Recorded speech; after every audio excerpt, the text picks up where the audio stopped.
I just thought I'd jump in and do a quick video to show you how I put together this sweet little gift. It's a handmade soap, and then I've just wrapped it in some of our beautiful DSP with a little bit of embellishment on there, and that's just a cute little hello gift for a couple of ladies that are coming to stamp with me this afternoon.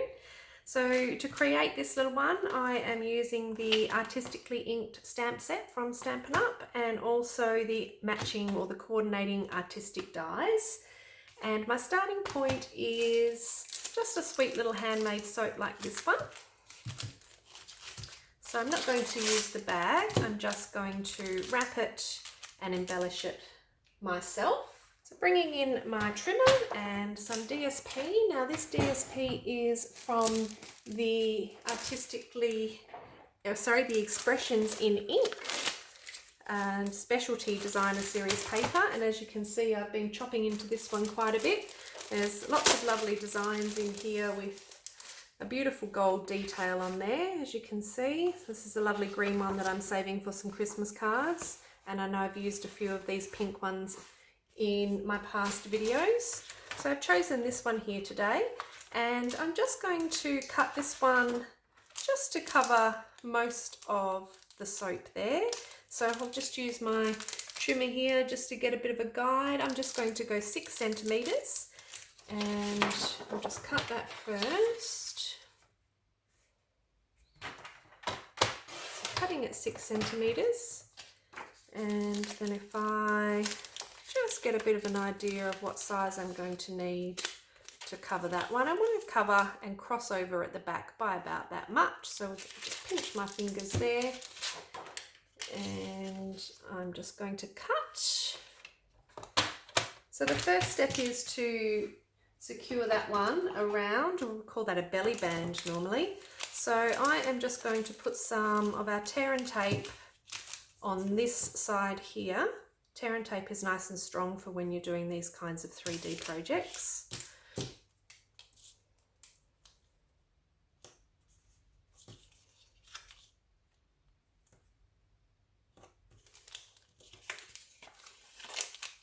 So what I'm going to do is just center it, wrap that one around, and I do want a little bit of firm tightness there just to make sure that it doesn't slip off the soap. And that's nice and secure now. So my next step is to add this little ribbon detail here.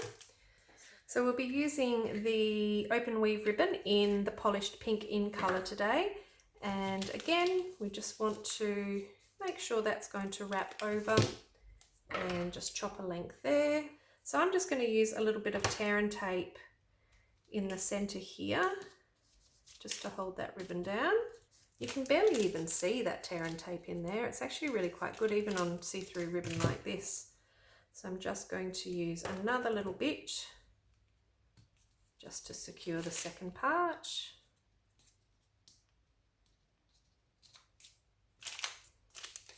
And you just want to make sure that's sort of fairly straight there. And again, apply a little bit of pressure just to stretch that over like that. So you can put something on the back to finish that one. I've got a very old hand-stamped stamp with the Stampin' Up logo. So if I was to sell these, say at a market fair or something like that, I do need to have the Stampin' Up logo on there just to show that it's artwork from Stampin' Up. So I love this stamp, but there is a version in the current catalogue that complies with our angel policy. So I'm just going to show you this little leaf, how I created that. I was inspired by one of our artisan design team members. I'll again link to that one down the bottom. I can't recall which design team member it was, but she was creating some beautiful variations in colour by using our blending brushes and the Stamparatus. So I'm going to use that method today to create this colour variation in the flowers, and also to show you how I got that lovely varied look with the leaves. So I'm just going to bring one of my blocks in. That one big enough? Yeah. So we'll just pop the leaves on the block. Actually, I think I might go for a C block just to give a little bit more space. And this colour combination was actually Pear Pizzazz and Shaded Spruce. So I've got my Pear Pizzazz. bring in some of our basic white cardstock, and I'm stamping with rubber, so I don't need my foam mat underneath. I want a nice hard surface for stamping on here. So the first thing we're going to do is ink up with our Pear Pizzazz, and then we're going to pick up a little bit of the shaded spruce, and we're just going to rub the edges with that one. So you don't need an awful lot on there, just a little bit of a hint of a colour. And then when you stamp down, you see you get that beautiful variation on there. So that's a really nice way. This is a distinctive stamp set anyway. It's got lots of different shading in the stamp anyway, as it is, even if you just stamped flat. I'll give you an example of like that one there. But yeah, if you add just that little bit of shading with your blending brush on there, you can get some really beautiful looks for that one. So that's how we got our leaf. So I have the Stamparatus now, and I'm just going to bring in some of our basic white again and just secure that with the magnets in the Stamparatus, just making sure I keep those magnets nice and far apart. And then I'm just going to lay the largest flower and the smaller flower out there. Pick those up with my plate. Now I'll just pop a stamp pad under there to give me a nice surface for inking. I've got the polished pink, and I've also got the pale papaya here with me. So I'm going to ink up first the lightest colour, being the pale papaya. This is definitely one of my favourites of the new ink colours.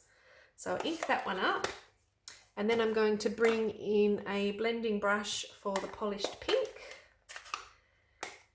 and pick up some ink there, and then I'm just going to brush that ink on around the edges of my flowers, a little in the center, just using a dabbing or a brushing motion to get different blending on there. I do like to make sure there's a little bit in the center. And the beautiful thing with the Stamparatus is once you stamp your first impression, you can always add a little bit more ink for the next one. So you can see some lovely color variation there, but I definitely like that to be deeper. So I'm just going to go a little bit heavier with the pink. And then I can re-stamp on there. So I'm loving those colors, they're beautiful. So I'm just going to run those through the Stampin' Cut and Emboss machine with the artistic dies that coordinate.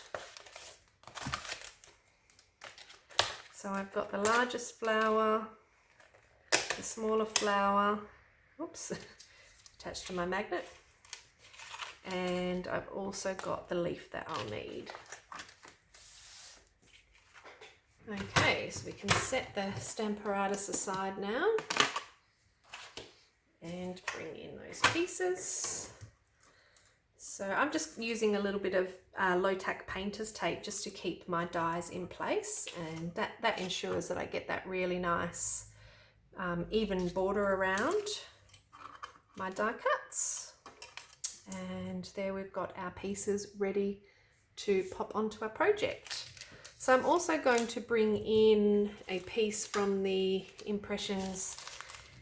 Expressions in Ink ephemera pack, and that's just a pack of gorgeous little gold embellishments there. So I'm just going to pull out this piece here, and then I've also got this really sweet little hello, and I have shown how to make that shape in a past video.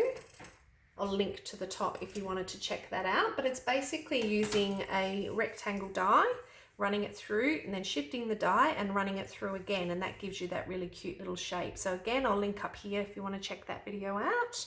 So we just want to now attach all of our pieces. Okay, so I'm going to use Tombow just to attach the little hello down there, just a little squirt of Tombow, and that's just going to hang, so it comes off the bottom here and it's hanging a little over there as well. And then we can attach the largest flower. I'm just going to use a couple of glue dots to do that. So one there, one there. And we're just going to attach that something like there. Okay, and then let's just use a little bit of Tombow to attach our leaf on there.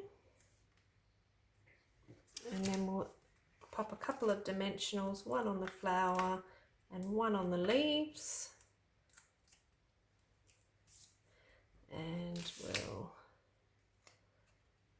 position that one something like that. And then with the gold, I'm just going to pop a little bit of Tombow on there, and we're going to lift that one up and pop that one in there too. Okay, and then the last step is one of our little in colour jewels. These are the latest in colour jewels here, and I've used a polished pink one on there, so I'll do the same here. Just pop it up there on the hello. And then we have it. So I've got some cute little gifts just to put on the table to say thanks and hello to a couple of ladies that are coming to stamp with me today. I hope you enjoyed that quick video. I'd love you to subscribe so that you get notifications from me for any future videos. Just click on the little bell and you'll get notifications when I've uploaded a new video. So thanks very much again.